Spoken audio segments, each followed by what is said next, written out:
Hi everyone, welcome to my channel. I'm Mitch and today we're going to talk about the iPad mini 7. This is my long-term review after using it for the past few months and I've got some thoughts. But before we get into all of that, I want to say I got mine in this blue color, which I have to say it looks great. And when I knew that it was coming out in those few colors, I knew that I had to get the blue. It's a nice subtle tone, not too bright, not too dull. As you all know, I'm not the biggest fan of color, but this is nice. And the new MacBook Air M4 just also released in this blue color. And let's appreciate it and wear some blue color and talk about it. So let's dive in and see if the iPad mini is really worth it. Who is it for? And is it something that you actually need in your life?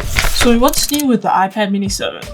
This iPad mini 7 isn't a dramatic redesign from the 6, but it's got some really nice upgrades. First of all, the biggest change is the A17 Pro chip.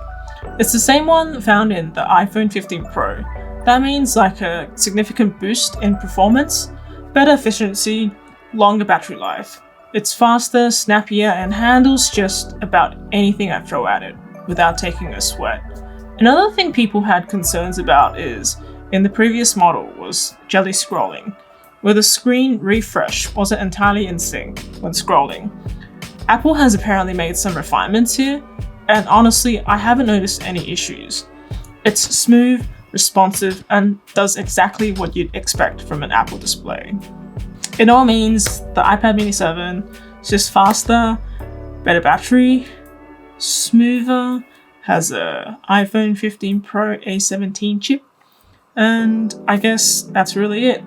But does this really satisfy you guys? And next, I'm going to talk about why did I get the iPad mini 7? I got the iPad mini 7 was for one simple reason. I wanted something small, portable, powerful that I could carry around without feeling like I was lugging extra weight. Another key reason was I gamed a lot on my phone and the screen size was a bit too small on the iPhone, and I wanted to get away from gaming on my iPhone and playing with a larger screen. I currently also do have the M1 iPad Pro 11-inch, but when bringing it out traveling, it's just a bit too big. As you can see, I have it here. The size factor compared to the mini, I have the Magic Keyboard, which is also really great when you're just typing, doing things about it. But this thing is super heavy. And all I could say was I just wanted something that I could easily grab, slip in my bag, and use while traveling, commuting, or even just lounging around at home. This mini is perfect for that. The mini is really great for catching up on your daily things, your YouTube subscriptions, reading articles, and just having a screen that's bigger than my iPhone, but a bit compact than a computer or a large iPad. And for me, it's the perfect middle ground. And a lot of questions that I get asked is iPhone versus iPad mini, which one do you need? And this is a tricky but not so tricky question, is that you just really have to think how your daily usage is when you're on your phone and your iPad. And I know some people are already thinking, if you already have an iPhone, why do you need an iPad mini? For me, the answer is quite straightforward. It's all about the screen real estate. Yes, an iPhone can do almost everything an iPad mini can, but having a bigger display just makes certain tasks so much better. When I'm reading, editing photos, browsing the web, or watching YouTube, I don't need to squint at a phone screen. The iPad mini gives me more space to work with. It has split view, which is very useful. Having two apps open side by side, able to multitask, is something which is super important to me. I was trying to learn a new language, and I'm able to watch the tutorial on one side and having the other side to write my notes. The Apple Pencil is super useful if someone who likes to write a lot like me when I'm like learning. And most tech pieces, I really like to talk about the functionality, what I actually use it for. The iPad mini has quickly become like my go-to for many things. Whether I'm checking the news, web browsing, or just listening to music, having the mini in the background, like it just handles everything effortlessly. When it comes to creative work, I use Lightroom for like quick photo editing, and even like dabble in like DaVinci Resolve for some light video tweaking. It's obviously like not as powerful as my MacBook, but for on-the-go editing, it gets the job done. Say for instance, like you're traveling and you really wanted to share like this piece of content, it will do it for you. While as having the Apple Pencil 2 and the integrated features that comes with the pencil, you can easily work out maths on the Note app. The Procreate app is also fun for those who love to draw.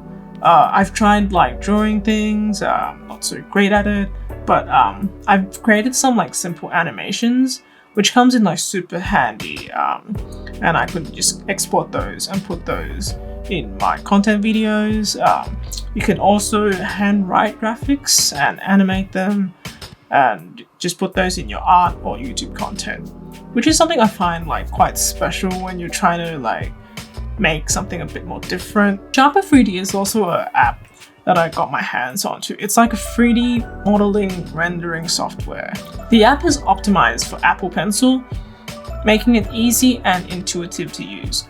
I've sketched out a project that I will work on later, which is a desk, and here you can see the layers, and you can also like visualize it with materials. Gaming has also been like a really great pleasure and fun experience. I mean, I always say that like I wanted to get the mini was just for a better gaming experience, but it also has kind of like brought out back my love for design, for like drawing, for modeling, and it's just really fun. And you would never really know like what a device could give you and bring you, and it will just bring out your creativity in your daily workflow.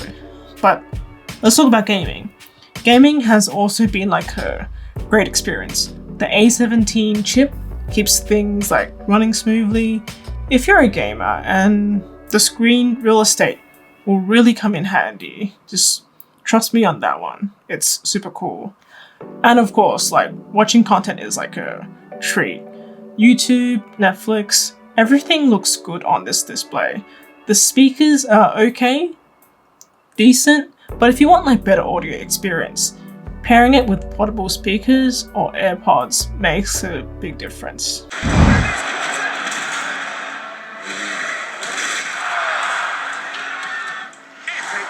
Plate of the new season. Ah, we're so back.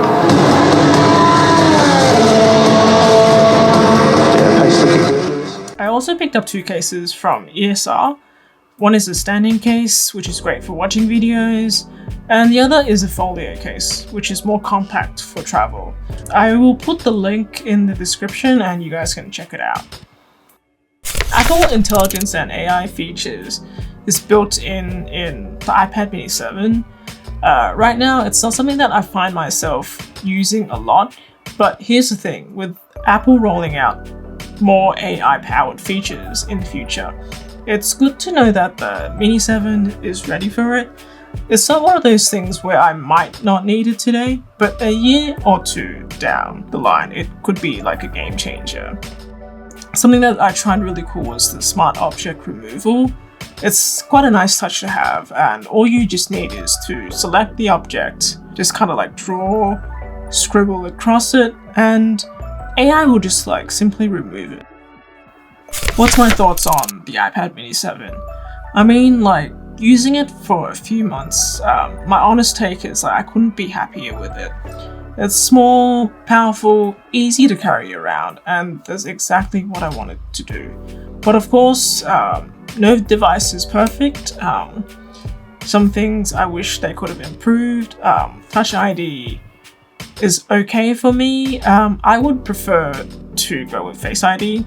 as the Touch ID, like sometimes it's not as convenient as Face ID. That's just one thing. And the display is great, but a ProMotion 120Hz screen would have been amazing, if you guys know what I'm talking about. And a Pro version. Some people would wish for a Pro version of the Mini, but at that point, the price would go way up. And I think it would lose what makes it special, being a more affordable, like, compact option. And here's a question, like, do you need an iPad mini 7? I mean, if you're someone who's always on the go, loves reading, and just always on your social media, checking things like watching YouTube videos, listening to music, I think this lightweight portable device is just like super enjoyable to have. This is my first iPad mini, and if in future like they release like another iPad mini, I would definitely like upgrade and just go for it. It's just something that's funny that you want in between an iPhone and an iPad or a MacBook. It's not trying to replace a laptop or an iPad Pro. It's just for simple pleasures, like catching up on content, taking notes, or having a screen that's big enough to be comfortable, but not small enough to carry around everywhere. So that's it. This is my long-term review for the iPad mini 7. If you found it helpful, don't forget to hit like, subscribe, and drop a comment. Let me know if you would get an iPad and your thoughts, and I'll see you in the next one. Don't forget, always stay creative. See ya.